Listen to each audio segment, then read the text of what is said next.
Hello, everyone. Good afternoon. My name is Edwin Urresta. I am the CEO of the Club Lomas independent and assisted living facility based in Cotacachi, Ecuador. Club Lomas is a pioneer project in the country as it has developed an older adult residential community and social club in accordance to international best practice and standards, which makes it a first of its kind in the country. On behalf of Club Lomas, I welcome you to the series of topics to be addressed in this and other upcoming webinars regarding important aspects of aging, including risks of living alone without support, myths and realities about residences and homes, types of options, co-housing, day centers, specialized residences, most common chronic diseases, access to medical services, financial concerns and planning, and many other topics.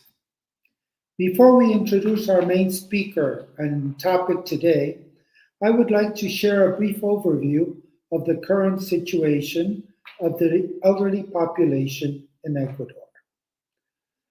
We will be addressing three sections: the elderly population. Our main topic will be the importance of mental health with Johanna Pozo, who I will introduce in a moment. And finally, life and community, to end the meeting with questions and answers. Next, please. Javier. The elderly population in Ecuador, I would like to summarize basically when we consider the aging of the population worldwide. We calculate that we have 830 million people aged 65 and over, and that is projected to grow to 1.7 billion persons by 2054. That means that better healthcare and longer lifespans play a huge role in the new era of our world. Ecuador currently has 9 of its population, which are 65 or older. That is approximately 1.5 million persons. Of these, 54% are women, 46% are men, and it is estimated that 18,000 people are over 95 years of age.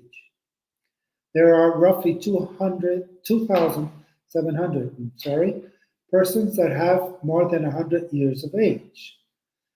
When we look at the service providers in Ecuador, we find that the country does not have a great quantity of government institutions for the elderly. They're very limited and very scarce. The private sector has been offering services, but again, is still very low in terms of the number of residential centers it offers. For example, we calculate that there are approximately 60 private residential centers in the country. There are only 7 private gerontological daycare centers and approximately 79 socialization and meeting spaces for independent elders that want to meet throughout the day. This is quite low in number, and we feel that there is a need for the country to look at the service providers, the industry of service for older adults in a more serious way. Club Lomas hopes that with these seminars, we can create a group that can discuss these matters, that we can share ideas, and also provoke others to think of new policies to encourage investment in the private sector so that the older adult population has more resources, more options, and better care. To date, the situation is, I guess, well known by most. Access to the public health system is deficient. Policy development is quite basic in the country. We need to push for more. Planning for later life generally is minimal. Few people think of tomorrow and prepare for those times. Government residences, as I said, are quite limited for older adults, and we should also lobby for this to change. Finally, the private sector, as I said, requires further investment and modernization of care and assisted living. Javier, next please. In this regard, I would like to introduce our speaker of today, Ms. Johanna Pozo. She is a teacher and the first Ecuadorian scientist to be a member of the Society of Neuroscience. Johanna holds a degree in clinical psychology, a diploma in horse-assisted therapy, and a master's degree in cognitive neurosciences at the University College of London. She is currently a teacher and a researcher at the Neurosciences Institute of the Catholic University of Cuenca, and has been so kind as to accept being our main speaker today and presenting the topic of the importance of mental health. Thank you for joining us, Johanna. Please, go ahead. Well, good afternoon, everybody, and thank you so much for such kind introduction. I was listening to the information you gave, the data you gave, and I couldn't agree more that this space that you have created is fantastic because it lets us discuss many topics that are just not addressed.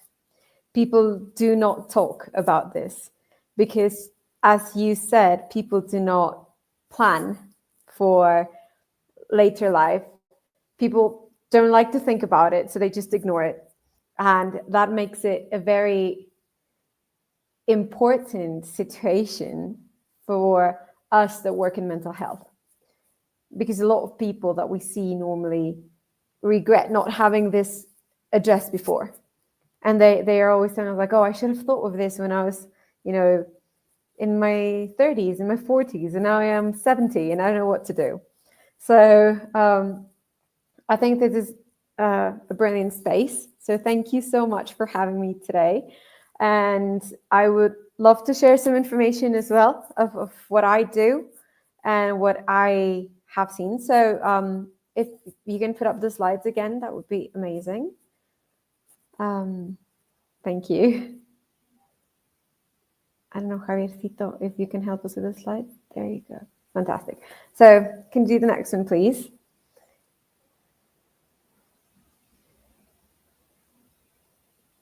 Awesome. So as Edwin mentioned, I work in neuroscience, and that's why I had a little brain jumping there to just catch your attention. But we're going to address a lot of topics today, and I'm going to try to make this as fun as possible, because I know it's a Monday, but we're going to try to make it very interesting for everyone, because there are so many things we need to talk about. And we need to talk about what is mental health first, because to address it, we need to know what we're talking about. And also, why do we need to talk about it? Especially in Ecuador, people do not talk about mental health. It's a thing that still has a lot of stigma. It still has a lot of hidden information. If you ask someone what their plans are for today and they have to go to therapy, they normally don't say it. And that is because they don't want to be addressed as, oh, you have issues, you have a condition, or what is going on. And people tend to be very stigmatizing on that. And that is a thing that happens a lot in this culture still. And then we're going to talk about some risk factors. So you can actually see, okay, maybe I don't have any of these risk factors, and maybe I have some. And then when do we need to address them? And things that we need to look at, and that it's important to pay attention to these things. We're going to discuss here a lot of myths that come with elderly, a lot of situations that happen and people just don't pay attention to. And then we're going to talk about some intervention options, some things that we can do about it, because I think that's very important. So let's start. So can we do the next slide, please?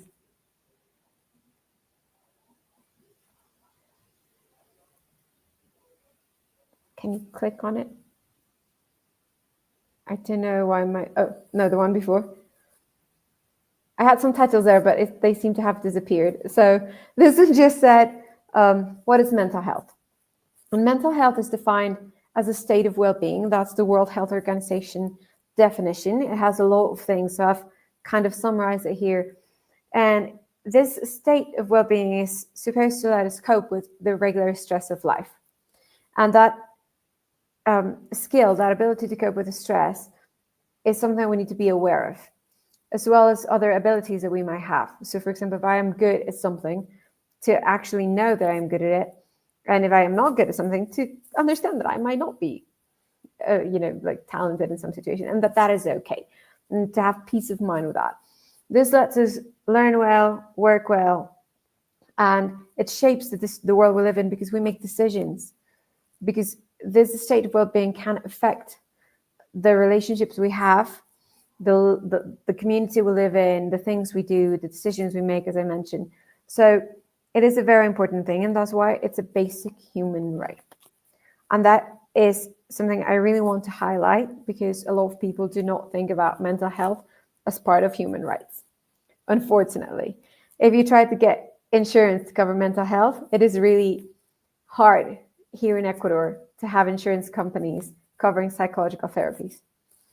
And I tell you this because I manage an institute of neuroscience where we do this, and insurance companies are really tricky to deal with. Not everyone, some do better than others, but it is really surprising to see that even though it's a basic human right, because it's part of our integral health, it is something that is not approached as it should. Can we do the next one? All right. It's important to know that, I'm sorry, there are some typos in my presentation, and I think that's because my computer is in Spanish, and it tends to do this autocorrect thing that is very strange, so I'm sorry about that. But mental health is defined as more than the absence of a mental health condition. Some people think that because they are not clinically diagnosed with something, then they are fine. And that is not necessarily true. We can have subclinical conditions, but also we can have regular moments in a stress of life that we just don't know what to do with. And this tends to be more common. And that it doesn't mean that you need to have an official diagnosis to go to therapy. Some people just need to learn better tools to help them deal with the stress of life, or with situations or with moments that I might be going through. And it's important to know that this varies from person to person. It's not going to be the same. I might be, I don't know, very good at dealing with work and with, like, working in very stressful situations, but I am awful the day I stop working, because I love my job so much that I don't know what to do the days that I work, Or when like, for example, I know that when I retire, I'm going to have such a crisis, because for me, my job is such a part of my identity. So I have to work with that. Mm-hmm. Or, like, for example, I have a lot of family abroad, and I know that eventually, I see them and all that, but when I have to come back and I am away, what do I do with my support network? Do I have a support network here? What do I do to have one? Because all of this can vary from person to person. And it's important to know that a lot of things are related to mental health, like low functioning, when you just don't know what to do with your life, self-harming. And self-harming doesn't necessarily mean to lesion yourself, but also not taking care of yourself. Johanna? Yes? Very interesting. I understand, as you say, this is a continuum. And that means, I suppose, that from an early stage in life, you could develop different mental conditions or situations depending on what you're going through. Is there any relevance in terms of aging in regards to this continuum? Does aging affect more, or is it similar?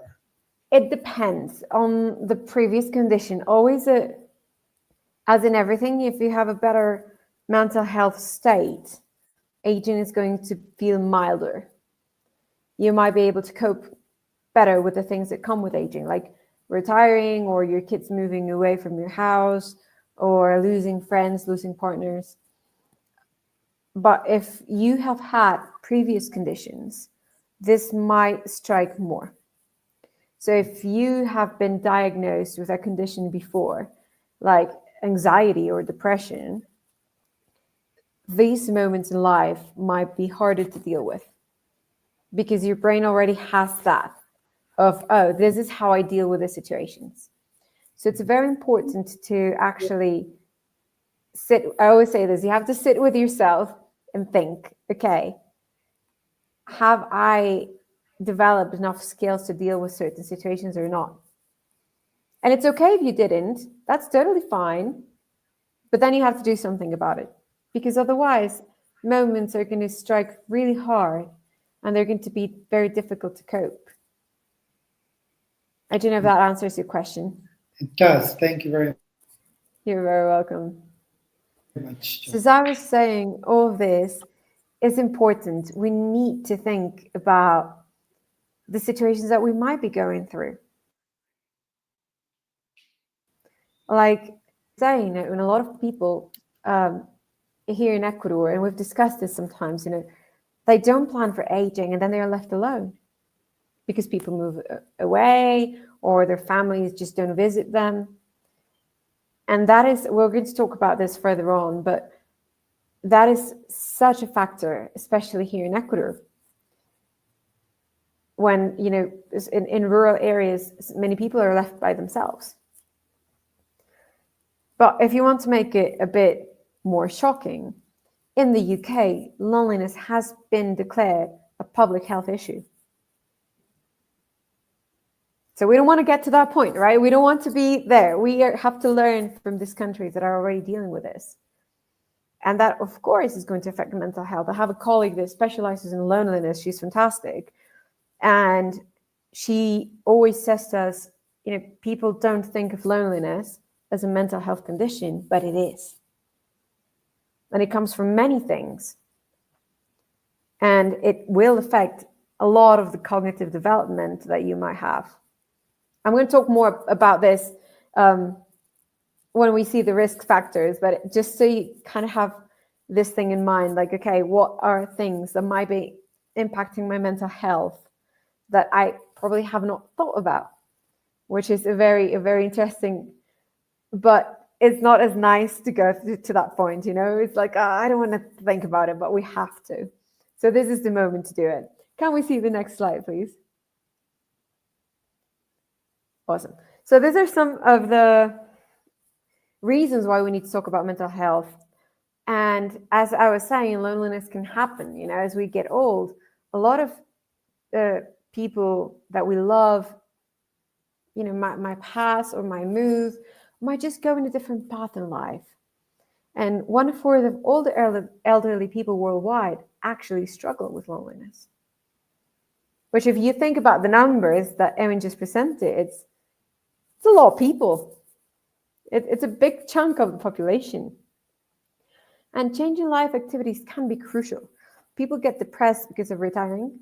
People get depressed because this comes, and I say, especially here in Ecuador, I know this has all the good intentions, but it's quite common that we don't let old people do things that they can do.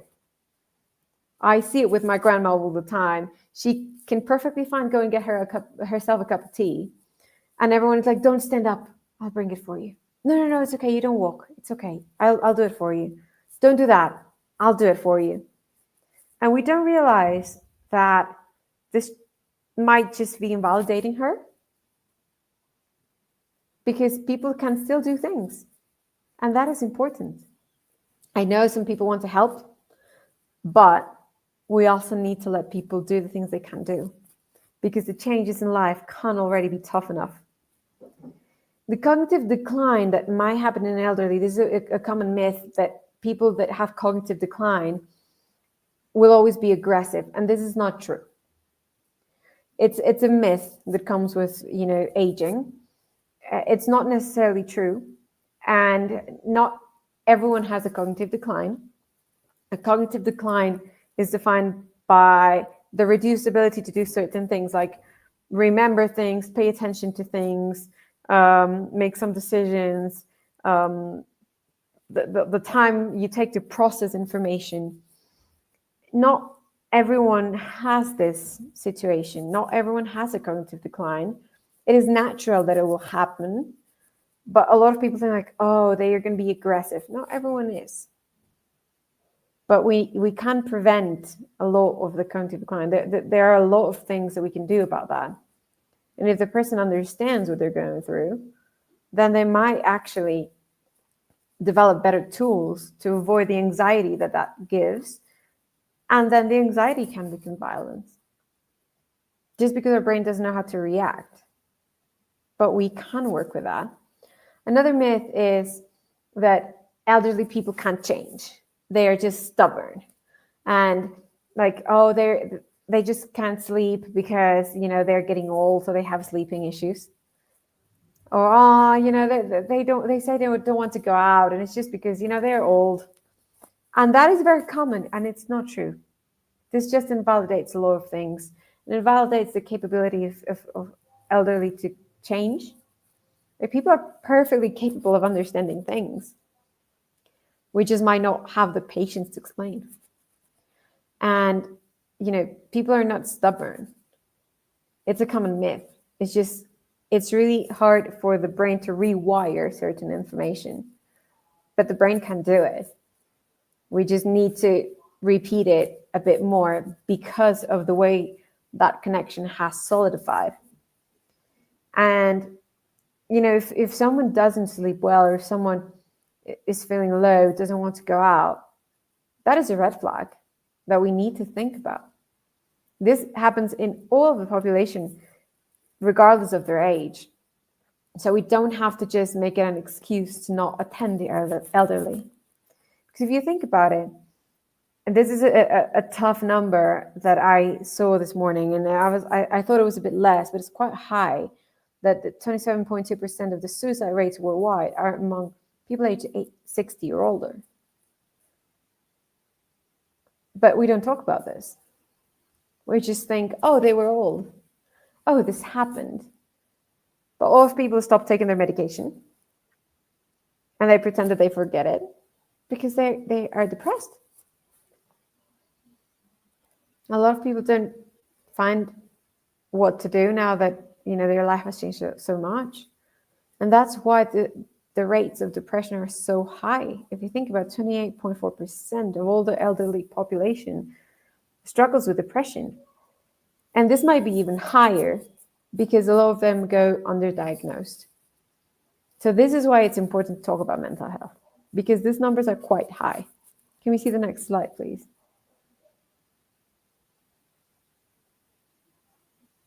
Can we click? Oh, awesome. So some of the things that we need to know to protect our mental health. I can see that all my titles have disappeared, but it's fine. I will tell you what we need to do. It's important to develop social and emotional skills. We need to build a community. We as humans are part of our community by nature. We cannot live on our own. Like on our own, just alone on an island where we survive, that is not possible because we are not coded to do that. We're always going to depend on what we learn from others, working with others, and our social abilities, because our brain is wired for that. What do we need? We need positive social interactions.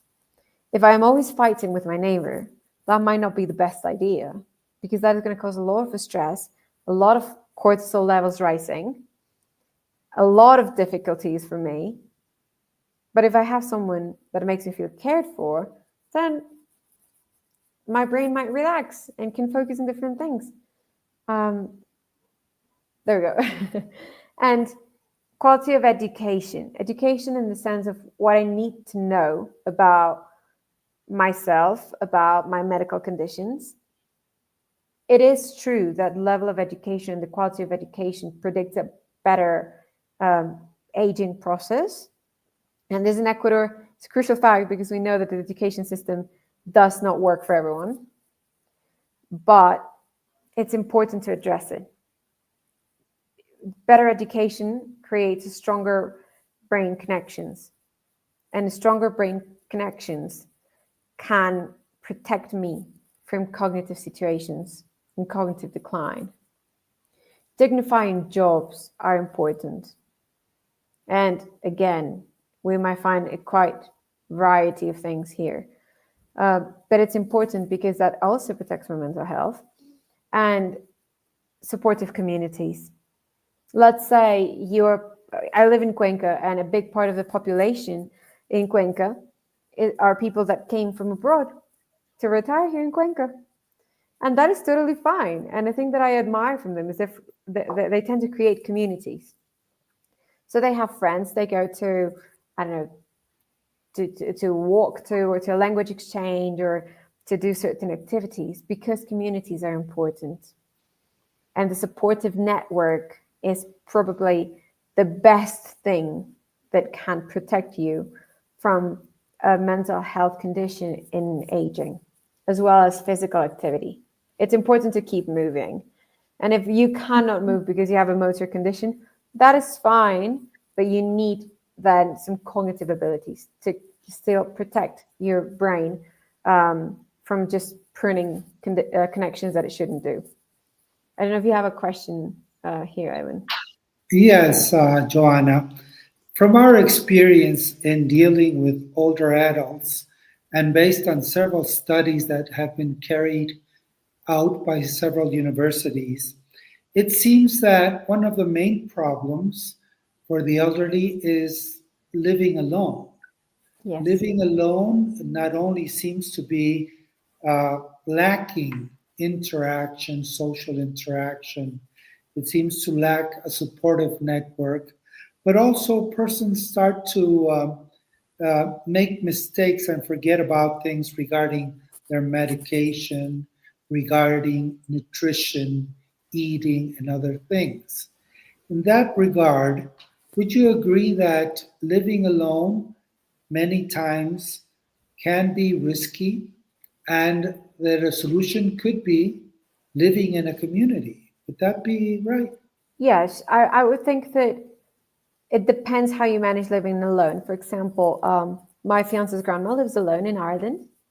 She's 92, but she has a beautiful community, so her neighbor is always there for her. Everyone calls to check in. She has people that come in to take care of her twice a day. So she lives alone, but she's not alone. She's not lonely. So this is a great thing that we need to understand. The sense of community is the most important thing.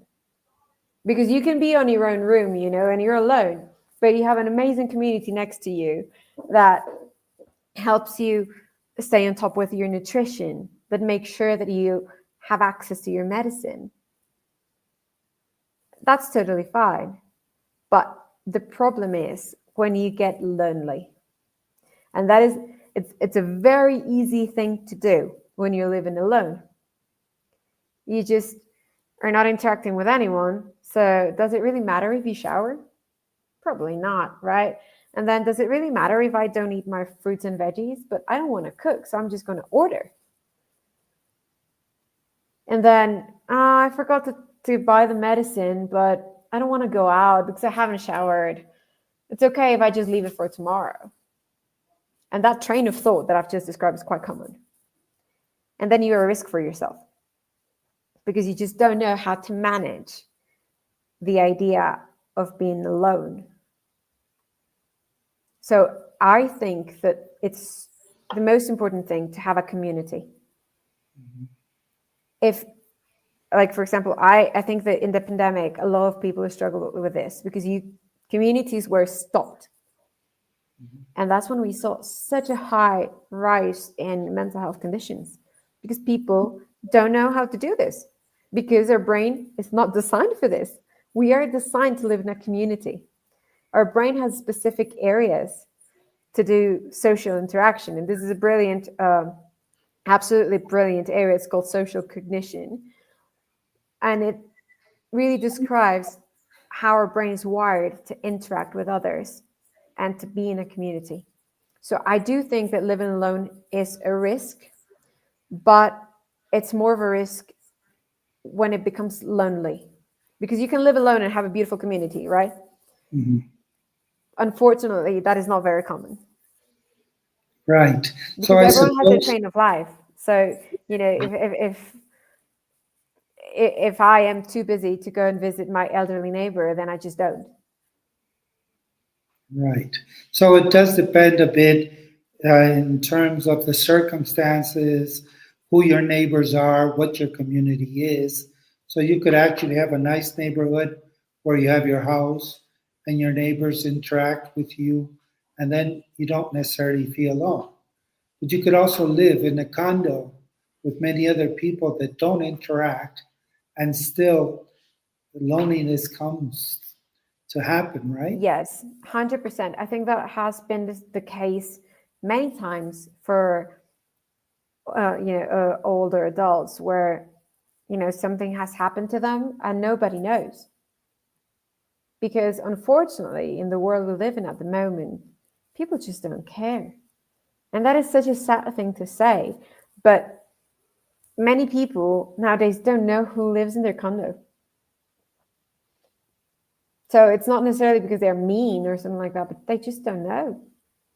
And everyone is so busy with life and life goes so fast that it's a very rare thing to find that all the people living next door and your friends, and if you need something, you call them.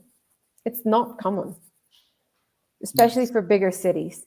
That's correct. That's unfortunate. Great. Thank you. It is really sad. Oh, you're welcome. Can we click on the next one, please? So, red flags. That's just what we were talking about, right? So, low mood is a red flag. If you're feeling that you just don't have energy, that you're just not interested in things anymore, or like you're feeling like lazy for things, like, oh, I don't want to do this, I don't want to do this, that's a red flag. Because we all have low days, and that's okay.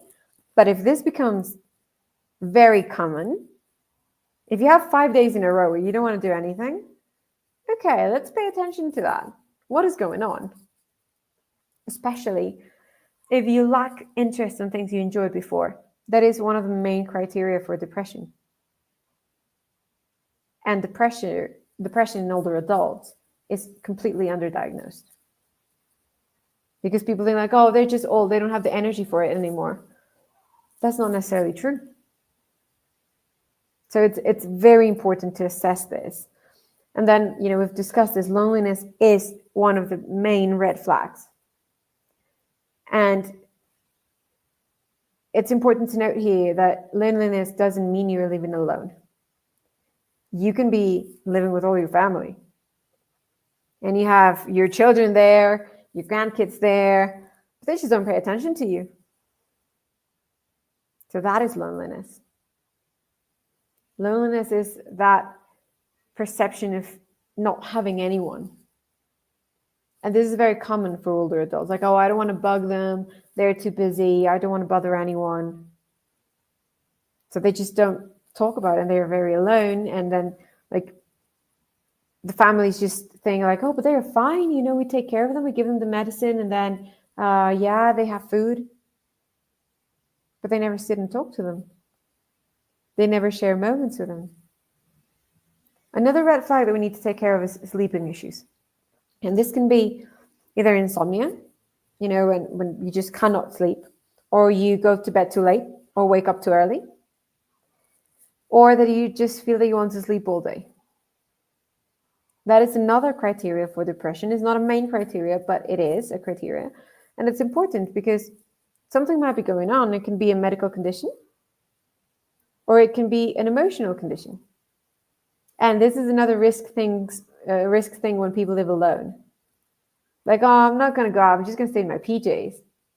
So then your body actually loses track of time because it doesn't have the cues that it would normally have for I need to change. Now I need to do this. I need to do this. It's just like, oh, we're in PJs. So it's relaxing time. We're not going to do anything. I always do this, and it might be because I teach very young kids. So sorry if you're not in that group, but I always do this thing of trying to make a very easy comparison of what your brain would think. Like if your brain was outside, what it would say. And if you're sitting in your PJs all day, your brain is saying like, oh, it's bedtime. And that can actually affect you a lot, especially in the cognitive spheres, because the brain loses cues, loses routines, and then just loses interest in things. And you just want to sleep all day. Low appetite is another thing. And people also have this as a very common myth, like elderly people eat less. Might be true that they eat less, but that doesn't mean that they don't eat well. So it's important to address this medically. Your doctor needs to tell you if you're doing it right or not. Or sometimes they have intense cravings for, especially here in Cuenca, it's common, I don't know there, but the elderly people crave sweets. And they have like hidden sweets everywhere. We need to address this medically as well. Is it a medical condition or is it anxiety? Because that could also happen. And then that leads to a lot of different conditions, right? Like diabetes or cholesterol that can have, we could have another full seminar on the consequences of this. So it's important to assess it. And memory loss. If you don't eat well, if you don't sleep, then you have memory loss. And memory loss can also happen because of stress, because of anxiety, because of depression, because of loneliness. Because if you never go out, then your brain loses cues. And again, if we think of the pandemic, a lot of people started presenting memory issues. And that is because the brain cannot pick up environmental cues if it doesn't go out. And again, a lot of people, those are very common, people staying in their PJs all day. And then they didn't know which day it was after, a few weeks or a few days. And this happens because the brain's just so confused about what's going on. Because I don't have any cues, I don't have any structure, I don't have any routine. Then the brain is just like, I'm not sure what we're doing, So it's very, very important to assess this. And can you do on the next one?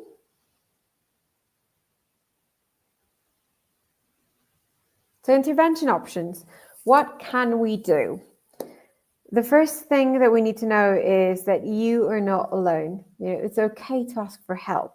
If it's professional help, if it's help from a friend, from your community, that is the most important thing to do. To just go and ask. It's super important to know that it is okay. Nobody's going to judge you for this. Nobody's going to think that, it's invalid or you're less of a human being because you ask for help. No, nobody's going to think that.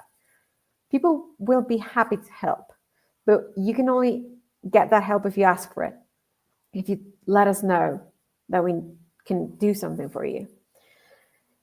It's important to talk to a professional if you think you need one. There are many professionals that are willing to do, online sessions or, in-person sessions, phone calls, WhatsApp messages. There are many of us that do it. And if it's a psychiatric condition, if you really need medication, it's okay. Go for it. I always say this, if your brain can't do it, it's okay to buy it, but you need a guidance on it. You need to have a whole team that will be assessing this. It is very, very important to know other opportunities and other ideas that happen and other processes. Here at the Institute of Neuroscience in Cuenca, we do non-invasive brain stimulation.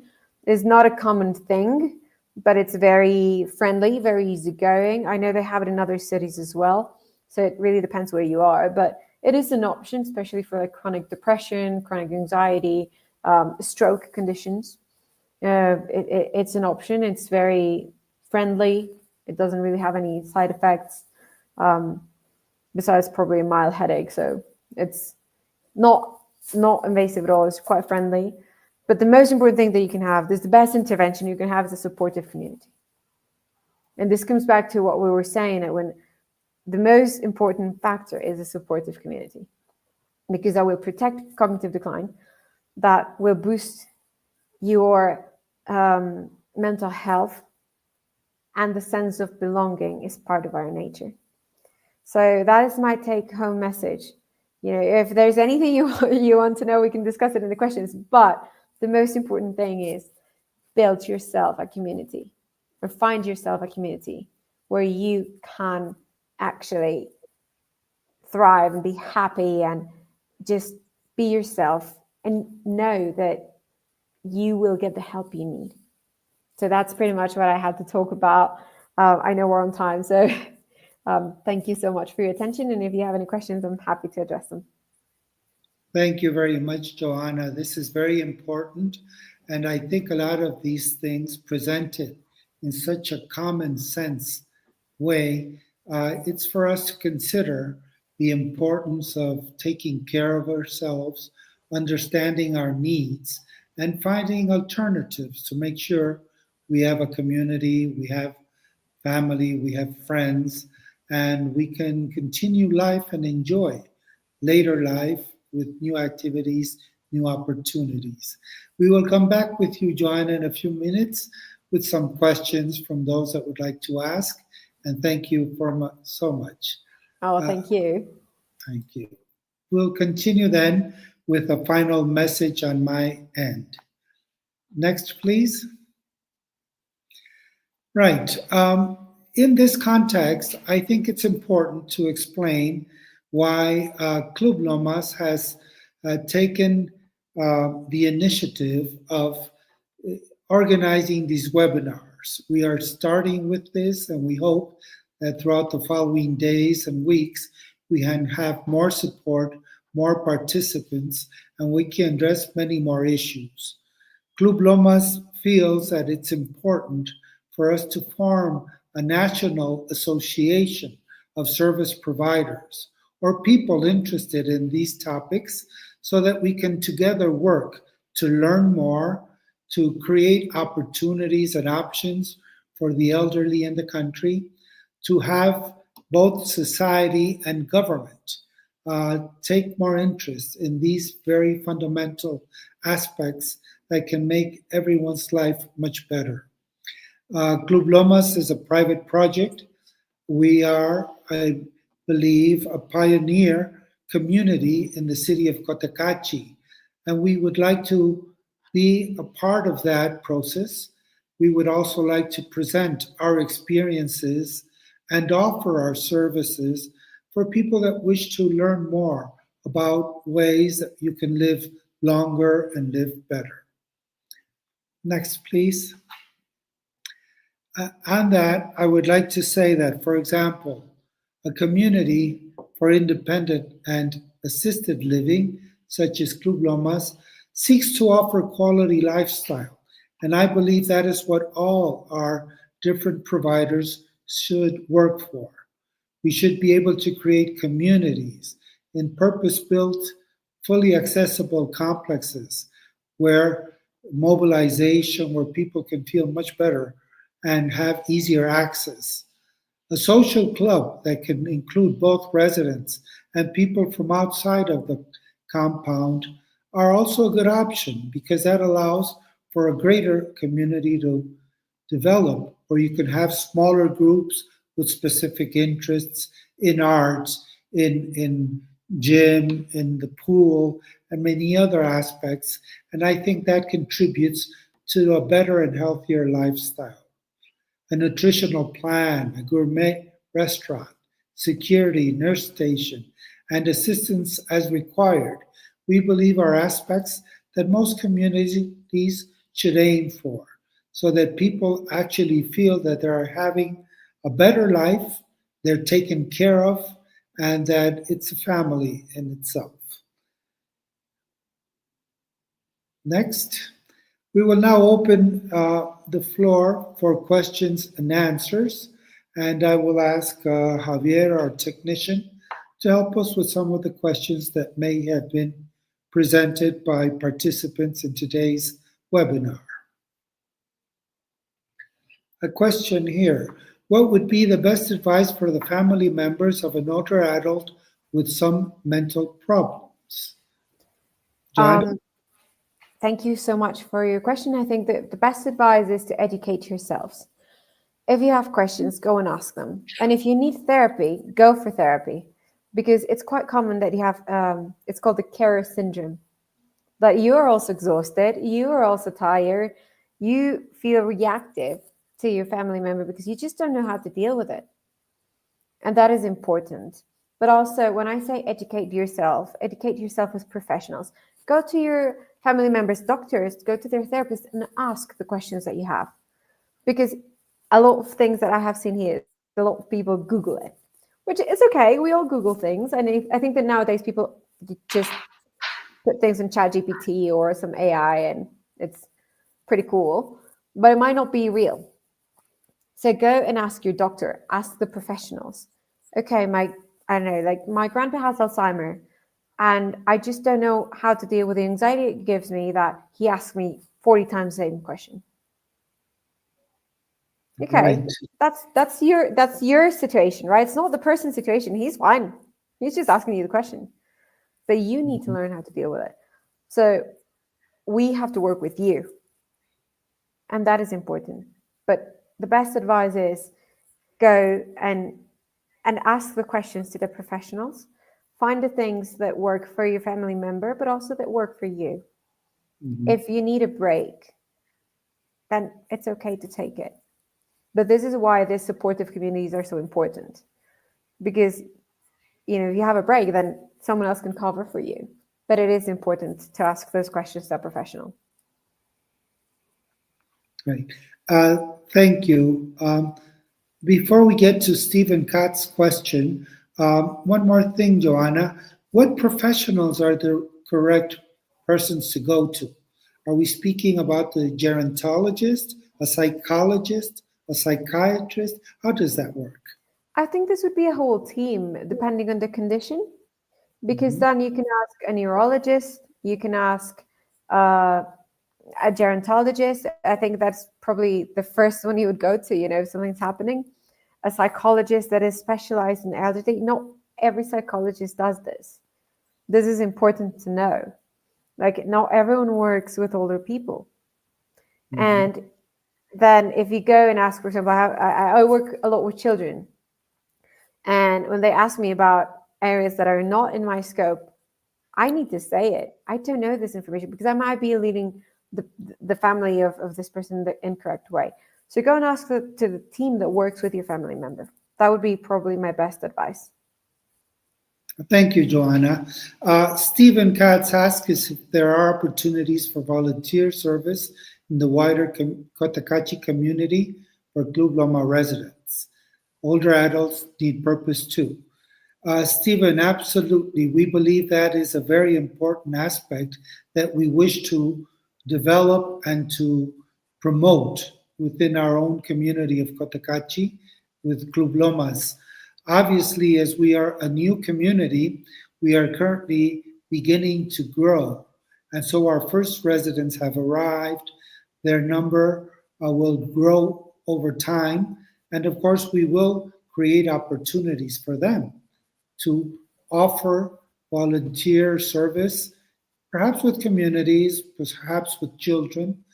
The complex, the compound is quite sufficient to allow for English classes, for many other activities, and those that are independent and would like to go out, we will certainly be partnering with organizations and groups in the wider community of Cotacachi.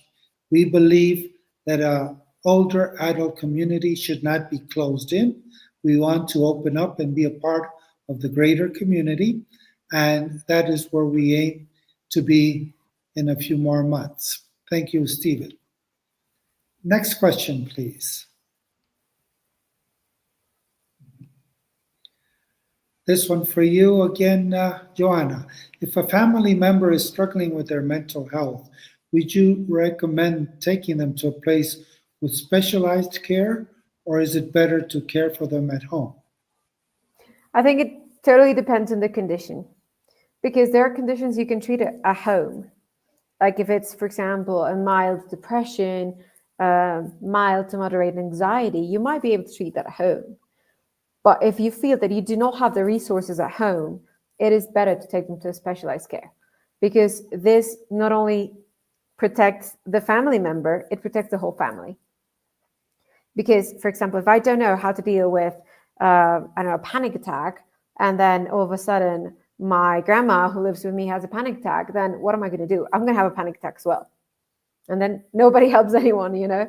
So I think it's really important to see, do you have the skills, the time, the patience, and ability to take care for them? If you do, go for it. Try at home. But if not, it's better to take them somewhere where they will be safe. Especially if they live with family members that still go to work and they're going to be left alone from 9 to 5, then that's probably not the best idea, right? So I do believe those places are a great option. Great. Thank you, Johanna. Well, I think that overall, this has been a very productive, very interesting introduction into this topic. And we certainly hope that we can continue to count on you, Johanna, to further expand on all these interesting matters. I'm sure it will be very helpful for many of us to learn and to understand how to better deal with these situations, and of course, make life happier and better for those loved ones. I would like to thank you on behalf of Club Lomas for your participation and those that have participated today. This video will be made available for others that could not attend. And we ask that those of you that have participated, please do help us with a survey that will inform us in terms of how to better address topics in the future, to understand topics that you may be interested in, and go on from there. Thank you very much. Thank you, everyone. Johanna. Thank you. Thank you so much for having me. And I look forward to seeing you all again and to collaborate in this very important topic. Thank you so much for having me. Goodbye. Bye. Those are our contact for those that may want to contact Johanna or myself. We are here at your disposal. Thank you again. Thank you. Good afternoon.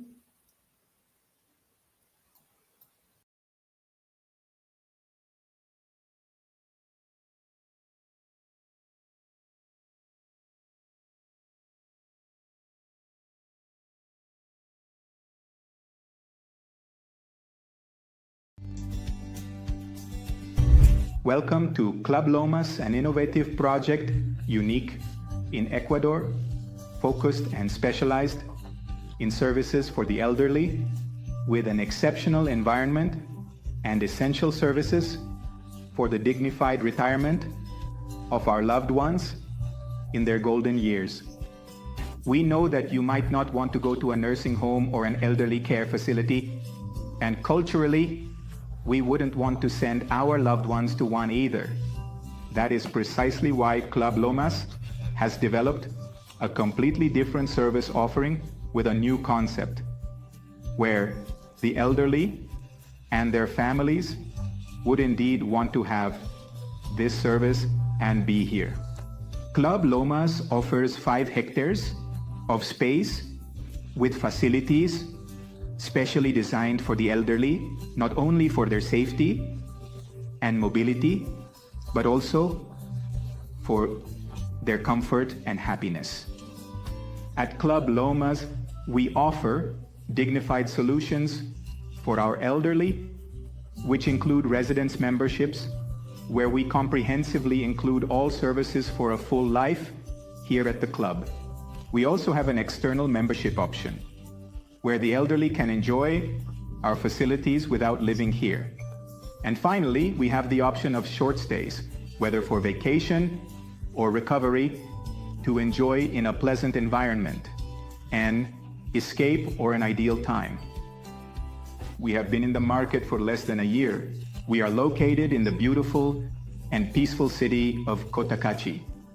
And Club Lomas was born with the higher purpose of providing life, happiness, and assistance for all our loved ones in an exceptional environment and place.